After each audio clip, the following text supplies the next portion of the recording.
안녕하세요. 결혼한 지 올해로 6년 차, 3살 난 딸아이를 키우고 있는 30대 여성입니다.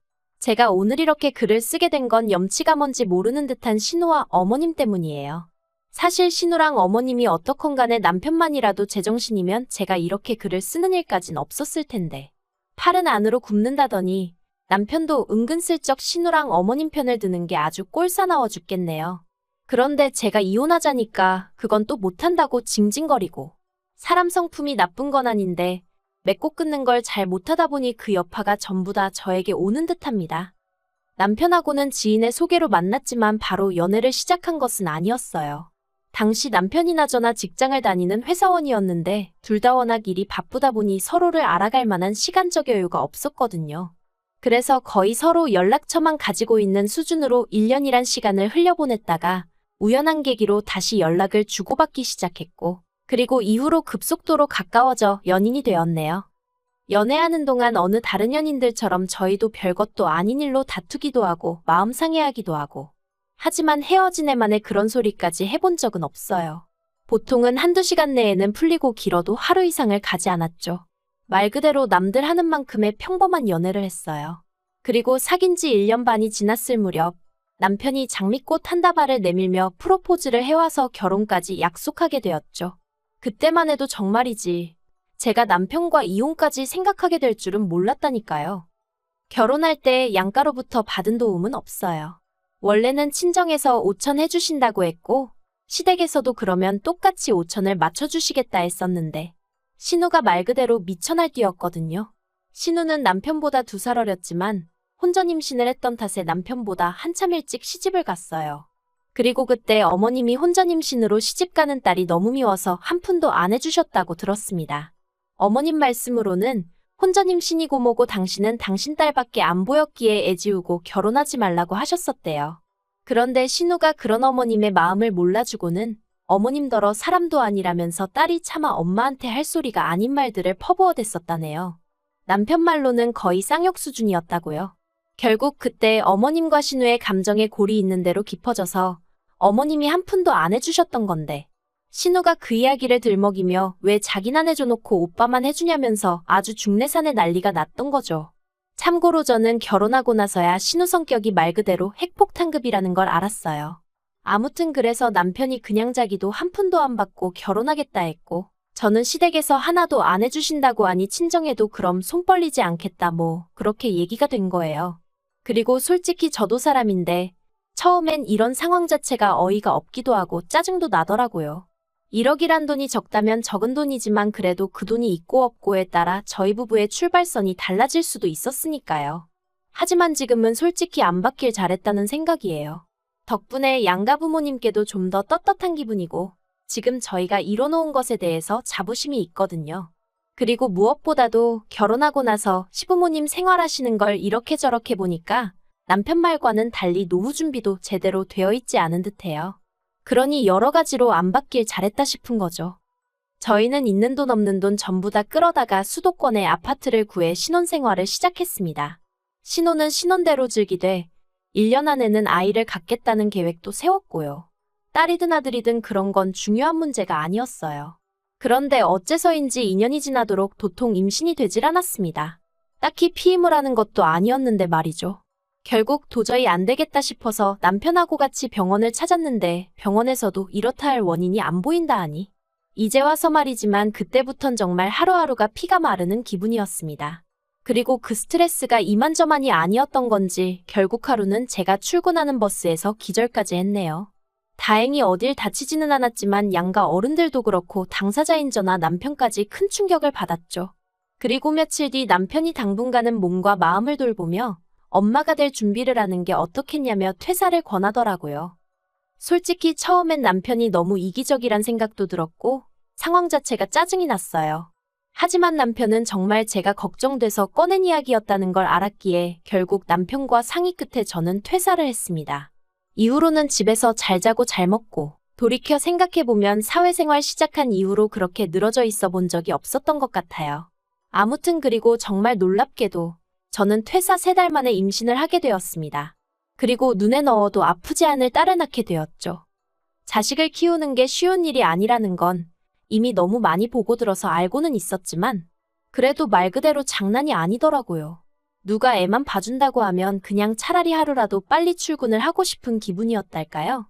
그리고 아닌 게 아니라 혹시나 하는 마음으로 어머님께 물어본 적도 있어요. 아이를 봐주시면 매달 200만 원씩 드리겠다고. 평일에만 좀 봐주시면 안 되겠냐. 하지만 어머님이 정말 단칼에 거절을 하시대요. 너희 자식은 너희가 키워야지. 왜 남의 손을 타려고 하냐면서 말이죠. 이땐 좀 서운했어요. 언뜻 듣기로는 신혼의 첫째를 한동안 키워주셨다 들었거든요. 하지만 남편 말로는 그때 신혼의 애를 돌보시면서 여러 가지로 고생을 하셔서 저렇게 진저리를 치시는 거니 저더러 이해를 좀 했으면 좋겠다고 하더라고요. 그래서 저도 더는 말 안 했어요. 그리고 뭐 또 딸하고 며느리는 좀 다르잖아요. 아무튼 이런저런 우여곡절을 거치며 어느새 1년이란 시간이 흘렀고 저희 애 첫돌이 막 지나고 나서 신혼에도 출산을 했어요. 신혼애의 경우 그러니까 둘째였죠. 그런데 그게 화근이었다고 해야 할지. 신우가 자꾸 저희 애랑 자기네 애를 비교하기 시작했거든요. 그리고 그 비교라는 게 누가 더 예쁜 애 똑똑한 애 이런 게 아니라 자꾸 불쌍한 척을 하는 거예요. 일단 저희 애 같은 경우 워낙 양가에서 기다리던 아이이기도 했고 그렇다 보니 여기저기서 받는 선물 같은 게 많았어요. 그리고 특히나 친정에서는 첫 외손녀라는 타이틀 덕분에 친정부모님께서 애가 어려서 나중에 기억도 못한다는 제 이야기에도 불구하고 그저 당신들이 좋아서 해주는 거라며 좋은 브랜드에서 오시며 장난감이며 많이도 해주셨어요. 하지만 신혼에는 사정이 저희와는 달랐거든요. 일단 당장 시부모님도 가뜩이나 벌이도 마땅치 않은 데다가 시매부도 탐탁치 않아 하시는 상황이었는데 그 와중에 신우가 둘째를 낳았다는 걸 이해가 안 된다는 식으로 표현하셨어요. 그리고 시댁 형편이 넉넉한 것도 아니다 보니 뭐 크게 해주시는 건 없으신 것 같았고요. 그러니 신우 입장에서는 나름대로 서운했던 게 있었던 모양인데 그 서운함을 자꾸 제 앞에서 표현하는 거예요. 가령 저희 애가 모 브랜드를 입고 있으면 애한테 벌써 이런 것도 입혀주냐, 우리 애는 시장에서 사 입힌다, 뭐 이런 식으로요. 그리고 저는 저대로 그런 말을 들으면 마음이 편치 않아서 처음엔 저희 애 물건 중에 안 쓰는 걸로 한두 개 챙겨주고 그랬는데 그런 제 태도가 문제였을까요? 언젠가부턴 아주 대놓고 이거 달라 저거 달라 하는데 어이가 없었죠. 그래서 부담을 느낀 제가 조금씩 거리를 두기 시작했는데 이걸 가지고도 저희 남편한테 어지간히 징징거린 모양이 돼요. 하지만 결정적으로 제가 신우에게 질려버린 건 먼저 언급한 일들 때문만은 아니었어요.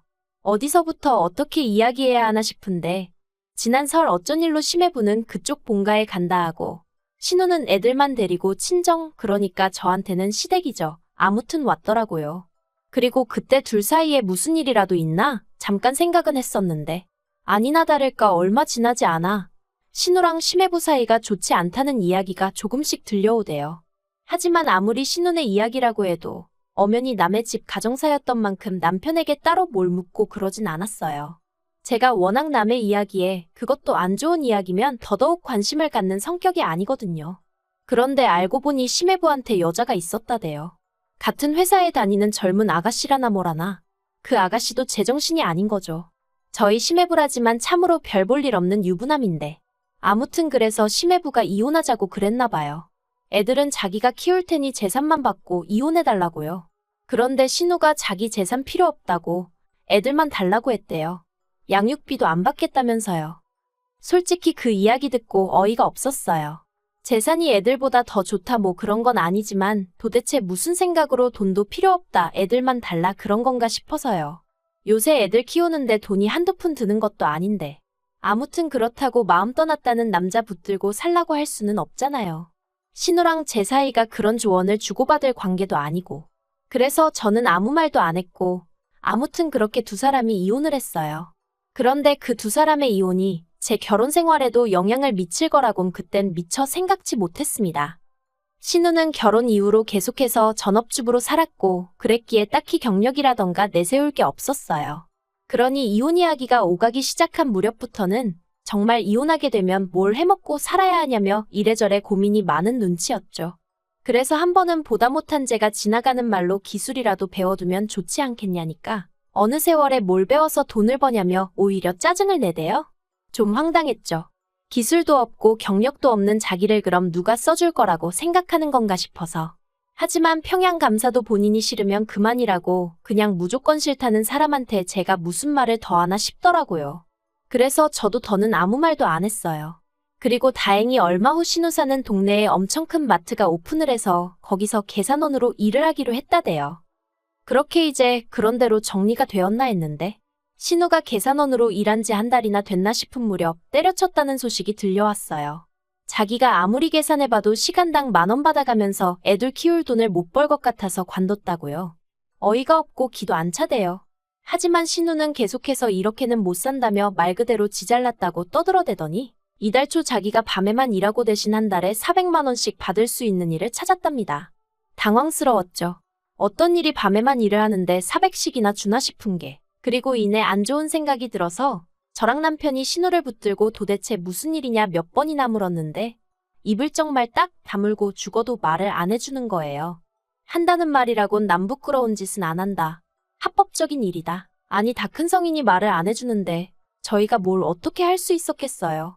결국 뭔지도 모르면서 말려도 보고 화도 내보고 그러다가 결국 두 손 두 발 다 들었죠. 그리고는 이달 초 시부모님한테 연락이 왔습니다. 기니할 이야기가 있어서 그렇다며 남편하고 오라고 하시더라고요. 혹시 돈 이야기인가 싶었지만 결혼 전부터 남편하고 분명히 해둔 것들 중 하나가 가족과는 돈 거래를 하지 않는다였기 때문에 이 부분만큼은 별 걱정이 없었거든요. 그래서 아무튼 어머님의 한껏 진지하신 목소리와 별개로 저는 비교적 가벼운 마음으로 시댁을 찾았는데 거기서 생각지도 못한 이야기를 듣게 되었죠. 어머님이 이리저리 돌려가며 이야기를 꺼내셨지만 말씀의 포인트는 저희더러 아니 저더러 시조카 둘을 맡아주라는 것이었습니다. 정말 너무 놀라고 당황스러워서 심장이 벌렁벌렁거린다는 게 이런 거구나 싶었어요. 제가 갑자기 그게 무슨 말씀이시냐 되물으니 어머님이 하시는 말씀이 신우가 하는 일이 뭔지는 당신도 모르신답니다. 하지만 그 일을 하려면 낮에는 신우가 좀 쉬어야 하는데 애들이 둘이나 되니 도통 신우가 쉴 수가 없어서 힘들어한다는 거예요. 그러니 애들을 누가 좀 맡아줘야겠는데 생각해보니까 제가 지금 육아하느라 어디 회사를 다니는 것도 아니지 않냐면서 하나 돌보는 거나 셋 돌보는 거나 별 차이 없을 거라고 저더러 시조카 좀 맡아주라나요? 그래서 제가 그게 말이 되냐고 못한다고 했어요. 가뜩이나 하나 돌보는 것도 정말 진땀이 뻘뻘 나는데 어떻게 시조카들까지 보느냐고 어머님한테 이런 이야기를 하시는 것 자체가 서운하다고도 했죠. 하지만 어머님께선 계속 미안하다 하시면서도 그래도 가족끼리 도와줘야지 어떻게 모른 척을 하냐는데. 그리고 그 순간 저도 모르게 어머님께 그럼 어머님이 좀 봐주시면 되지 않냐 했습니다. 시조카들 입장에서도 외숙모보다는 할머니가 편하지 않겠냐고요. 그랬더니 어머님 말씀이 당신은 체력이 딸려서 못한다며 저더러 집에서 애 키운다는 핑계로 일도 안 하지 않냐. 시조카들 봐주면 그래도 신우가 달에 100만 원은 주겠다고 하더라. 어머님은 200만 원을 드린다고 해도 애는 못 봐준다 하셔놓고 저더러는 100만 원 받고 시조카 둘을 보라는 건가 싶은 게 생각할수록 어처구니가 없더라니까요. 사실 저는 그래도 어머님은 신우에 비해 사리분별이 되시고 경우가 있으신 분인 줄 알았어요. 그런데 막상 당신 딸이 힘들다 어쩌다 하니까 결국 며느리 인절을 붙들고 늘어지시는 게 어머님이 나쁘다고 생각은 안 해요. 제일 나쁜 건 신우죠. 자기 하나 때문에 시부모님 저 그리고 중간에서 이도저도 못하다가 욕먹는 저희 남편까지 몇 명이 지금 불편해진 건지 그런데도 저희 신우는 자기가 세상에서 제일 불쌍하다고 생각하는 모양입니다. 하루가 멀다 하고 저한테 문자로 유치원 선생들은 한 반에 10명씩도 놓고 보던데 언니는 겨우 셋만 보는 건데 그게 안 된다는 거냐? 언니 어차피 수입도 없어서 우리 오빠한테 빌부터 살지 않냐?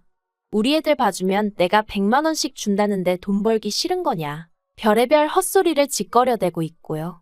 그래서 저도 신우한테 자기가 싸놓은 똥은 자기가 치우는 거라고 막말을 해버렸어요. 시조카들이 똥이라는 건 아니지만 그러니까 자기가 뭐 가진 게 있다고 돈도 안 받고 애들만 데려왔냐고요. 그랬더니 이제 신우가 어머님한테 제가 얘기한 것만 쏙 전달을 한 건지 어머님이 저더러 새치어로 사람을 죽이고 살리는 법이라며 말 그따위로 하지 말라네요. 신우가 틀린 말 한 것도 없다면서. 그리고는 신우는 그래도 혼자 어떻게든 살아보려고 하지만 저는 남편 피 빨아먹고 사는 거나 마찬가지라는데 어이가 없어서 어머님이야말로 지금 새치여로 저 죽이시는 거라니까. 저더러 시애미한테 따박따박 말대꾸한다고 뭘하시고. 이렇게 오간 대화를 다 적을 순 없지만 그냥 한마디로 수준도 낮고 내용도 없어요. 그래서 남편한테 신우 문제로 더 이상 나한테 연락 안 오게 하라고 했더니 그래도 어떻게 그러냐입니다. 그냥 좀 안쓰럽게 생각해주면 안 되냐면서. 그래서 제가 남편더러 그럼 내가 우리 딸 데리고 나가줄 테니 네가 신우한테 100만 원씩 받으면서 시조카들 봐주던지 하라 했습니다. 그리고 핏줄들끼리 한데 똘똘 뭉쳐 살라고요. 그러니까 남편이 그런 뜻은 아니었다면서 자긴 저나 저희 딸 없으면 못 산다나요? 엄청난 사이다도 아니고 솔직히 당분간 해결될 문제가 아니라는 건 알아요. 하지만 적어도 저랑 어머님 사이에서 그리고 저랑 신우 사이에서 차마 얼굴 보고 살 사람들끼리 할 말이 아닌 게 워낙 많이 오고 가서 당분간 제가 시조카들 봐줄 일은 없겠다 싶어요. 그리고 저는 저희의 어린이집 입소하는 대로 복직할 생각입니다. 그러면 자기들도 더는 저한테 어떻게 삐대보려는 생각은 못하겠죠. 신우가 꼴 보기 싫고 확실히 정리 못하는 남편도 짜증나지만 그렇다고 이혼해버리면 졸지에 저희 애는 한부모 가정이 되는 건데 그럴 순 없겠다 싶어서 제 나름대로 현실적인 해결 방안을 찾았다고 생각해요. 이렇게 별꼴을 겪어보니까 상상했던 것처럼 속 시원한 결말을 내기가 쉽진 않네요. 그래도 제 딴에는 최대한 방어하고 같이 싸우고 노력해서 그런가 후회는 없어요. 아무쪼록 신우도 좀 정신 차리고 현실 감각을 키웠으면 좋겠습니다.